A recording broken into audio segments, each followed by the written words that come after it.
ഇതെന്താ എല്ലാരും വല്ലാണ്ട് പേടിച്ചോയിരിക്കുന്നേ? ഏയ് ഒന്നുമില്ല നീനു. ദേ നിന്റെ കാമുകൻ നിനക്ക് വേണ്ടി ഭയങ്കര വെയിറ്റിംഗ് ആയിരുന്നു. ചെല്ല്. പെട്ടെന്ന് ചാരു ഞെട്ടി എണീക്കാണ്. ഇതെന്താ ഇവിടെ ഒരു പേപ്പറും?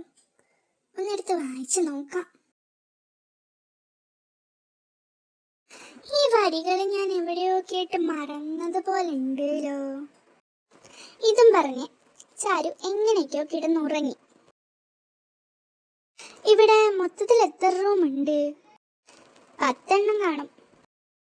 ആലിസേ, ഞാൻ നിന്നോടൊരു കാര്യം പറയാനാ വന്നത്. നീ ഇങ്ങനെ പോവാണെങ്കിൽ എന്റെ പുറകെ വന്നിട്ട് കാര്യമില്ല. നിനക്കൊരു ജോലി ഉണ്ടോടാ? കാശ് കയ്യിൽ എടുക്കാനുണ്ടോ? ചുമ്മാ വ്ലോഗ് എടുത്ത് നടക്കന്നെ.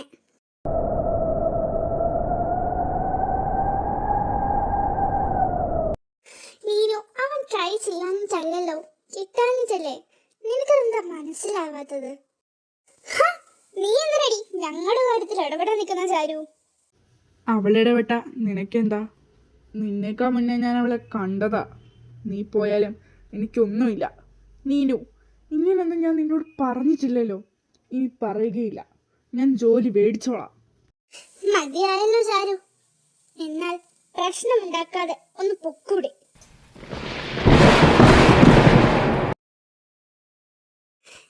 എന്നാലും എന്തായിരിക്കും ഉദ്ദേശിച്ചത്? Room number 144.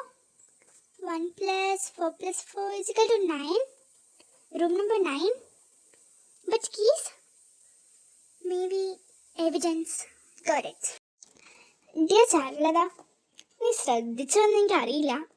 ബട്ട് ബൽറാം ഇതുവരെ ആരോടും സംസാരിച്ചിട്ടില്ല. നിനക്ക് ആലിസിനെ പറ്റി ചിന്തിച്ച് സമയം കളയാതെ ബൽറാമിനോടൊന്ന് പോയി സംസാരിച്ചൂടെ? ആ ശരി, ഞാൻ പോവാം. ചാരു ബൽറാമിന്റെ റൂമിലെത്തി. അപ്പോൾ ആരോ തന്റെ പുറകിലൂടെ നടക്കുന്നതായി അവൾക്ക് തോന്നി. റൂമിലെത്തിയപ്പോൾ ബൽറാം ഹിസ് മിസ്സിംഗ്. നന്ദ, ചാരു എന്ന് ഉറക്കെ വിളിക്കുന്നത് കേട്ടാണ് ചാരു കണ്ണു തുറന്ന് ഉറക്കത്തിൽ നിന്ന് എണീക്കുന്നത്.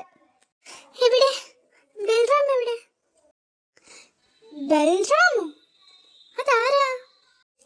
എടി, നമ്മുടെ ടീമിലേക്ക് നിന്റെ കസിനാണെന്നും പറഞ്ഞ് ഈ ബംഗ്ലാവിൽ വരുന്ന ദിവസം നീ കൊണ്ടുവന്നില്ലേ? എന്റെ പൊന്ന് ചാരു, നിനക്കൊരു ഉറക്കം കഴിഞ്ഞപ്പോഴേക്കും വട്ടുപിടിച്ചോ? ഈ ബംഗ്ലാവില് ഞാൻ, നീ, ആലിസ്, നീനു, ഗോകുൽ, വിധു, ഇവർ ഇത്ര പേരേ ഉള്ളൂ. നീ ഇവിടെ ഇരിക്ക്, ഞാൻ ഒരു ചായ ഇട്ടുകൊണ്ട് വരാം. ചായ കുടിക്കുമ്പോ എല്ലാം ശരിയാവും. ബൽറാം എന്ന വ്യക്തി ഇതുവരെ ആരോടും സംസാരിച്ചിട്ട് പോലുമില്ല. ഇന്നലെ രാത്രിയല്ലാതെ നന്ദയോ മറ്റാരും അവനെ പറ്റി പറഞ്ഞിട്ടുമില്ല. Then who is he?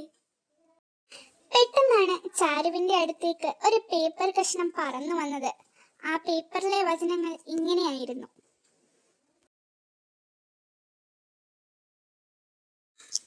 അങ്ങനെ ചാരു റൂം നമ്പർ 9-ലെത്തി. വാതിൽ തുറന്നു. ആ റൂം മുഴുവൻ പൊടി പിടിച്ച് കിടക്കുകയായിരുന്നു. അവിടെ ആ പേപ്പറിൽ പറഞ്ഞതുപോലെ ഒരു ബുക്ക്ലെറ്റ് ഉണ്ടായിരുന്നു. അതിൽ എഴുതിയിരിക്കുന്നത് ഇങ്ങനെയായിരുന്നു: ഞാൻ ഗൗതമി ബാലചന്ദ്രൻ. ഞാനീ എഴുതി വച്ചിരിക്കുന്ന രഹസ്യങ്ങൾ ആരെങ്കിലും വായിക്കുന്നുണ്ടെങ്കിൽ അതിനർത്ഥം നീ തിരഞ്ഞെടുക്കപ്പെട്ടവളാണ്. നീ ഇവിടെ എത്തിച്ചേരുന്നതിന് എത്രയോ നാൾക്ക് മുൻപ് ഇവിടെ ഒരു കൂട്ടം പൂട്ടപ്പെട്ട ജനങ്ങളുണ്ടായിരുന്നു. ഓരോരുത്തർക്കും ഓരോ കാരണങ്ങൾ. പൂട്ടപ്പെട്ടവരെല്ലാം സ്ത്രീകൾ. അവരെ അസത്തുക്കൾ എന്നാണ് വിളിച്ചിരുന്നത്. എല്ലാം രാജാക്കന്മാരുടെ ഓരോ ലീലാവിലാസങ്ങൾ. അതിൽ ഒരാളായിരുന്നു ഞാൻ. അല്ല, ഒരാളാണ് ഞാൻ.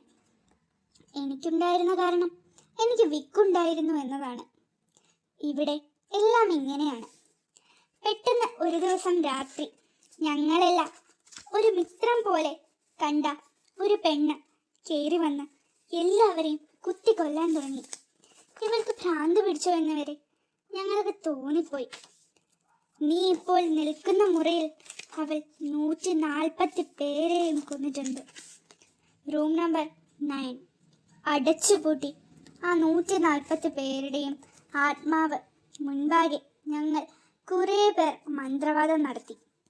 അവരെ വശത്താക്കി. മറ്റ് പൂജാരികൾ എത്ര ശ്രമിച്ചിട്ടും തടവിലാക്കാൻ കഴിയാത്ത 144 ആത്മാക്കൾ ഇവിടെ അലഞ്ഞു നടന്നിരുന്നു. ഒരാൾ മാത്രം രക്ഷപ്പെട്ടു, കാർത്തിക. അവൾ ഈ നാട്ടിൽ ഏറെ സ്നേഹിച്ച വീര എന്ന ചെക്കൻ്റെ കൂടെ പോയി. അന്ന് അവർ തീരുമാനിച്ചു, ഇനി ഈ നാട്ടിലേക്കില്ല. ഈ ബംഗ്ലാവിന്റെ ശാപം തീരില്ല എന്ന് പറഞ്ഞ പൂജാരിയോട് എന്ത് ചെയ്താൽ മാറുമെന്ന് രാജാവ് ചോദിച്ചപ്പോൾ പൂജാരി പറഞ്ഞു, വർഷങ്ങൾക്കപ്പുറം അവർക്ക് ജനിക്കുന്ന കുഞ്ഞ് ഈ ബംഗ്ലാവിലേക്ക് എത്തും. അവളുടെ പ്രണയം ഇവിടെ വെച്ച് കണ്ടെത്തും. ബൽറാമനായിരിക്കും അത്. ഈ കെണിയിൽ അറിയാതെ അകപ്പെട്ടവനാണവൻ. അവനെ അവൾ രക്ഷിക്കും, സ്വന്തമാക്കുകയും ചെയ്യും. അതിനുശേഷം മാത്രമേ ഈ ശാപം തീരുകയുള്ളൂ. ഇത് നിനക്ക് ഇത്രയും ഒരു ബുദ്ധിമുട്ടും കൂടാതെ വായിക്കാൻ കഴിഞ്ഞെങ്കിൽ നീയായിരിക്കും ഞങ്ങളെ രക്ഷിക്കുന്നത് എന്ന് നിന്റെ സ്വന്തം ഗൗതമി. എന്താ അമ്മേ? അത് പിന്നെ മോളെ, നീനൊന്നും പറയരുത്. നിന്റെ അമ്മായി അങ്ങോട്ട് വരുന്നുണ്ട്.